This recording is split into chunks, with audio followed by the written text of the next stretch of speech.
Valorisation des ordures ménagères, production de médicaments traditionnels ou encore campus zéro sachet plastique.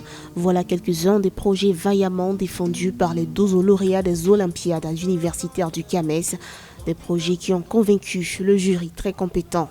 Les compétitions se sont déroulées à l'écrit mais aussi à l'oral. Mon projet est intitulé « Recherche et production de médicaments traditionnels améliorés antimicrobiens à partir de plantes sélectionnées de la flore médicinale ivoirienne ». L'engouement pour la médecine traditionnelle, les plantes médicinales, est de plus en plus accru, vu l'échec et les nombreux effets secondaires rencontrés avec l'utilisation des médicaments de synthèse.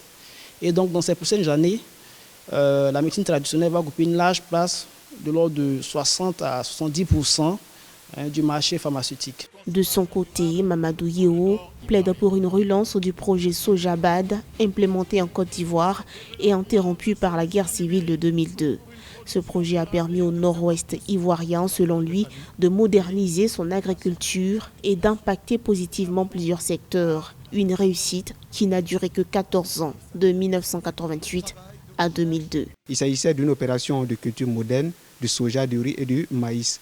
Et ce projet, au-delà de susciter des progrès au plan économique et social, avait permis de protéger l'environnement. En 2002, suite à la crise métallopolitique qui survient dans le pays, le projet est interrompu.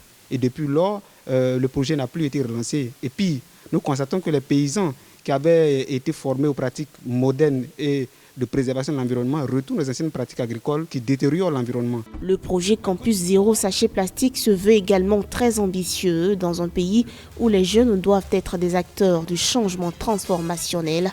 Ngouan Romuald Kwame mobilise, lui, le droit participatif. Les associations étudiantines sont proches des étudiants, donc leur rôle serait la sensibilisation, leur donner des moyens, les associer dans la prise de décision.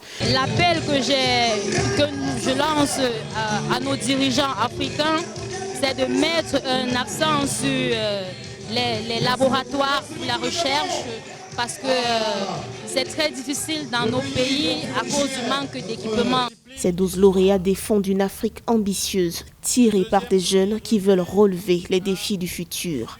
Leurs projets s'inscrivent dans la promotion du 12e des ODD, Objectifs du développement durable. Un focus imposé cette édition par le Conseil africain et malgache pour l'enseignement supérieur, CAMES.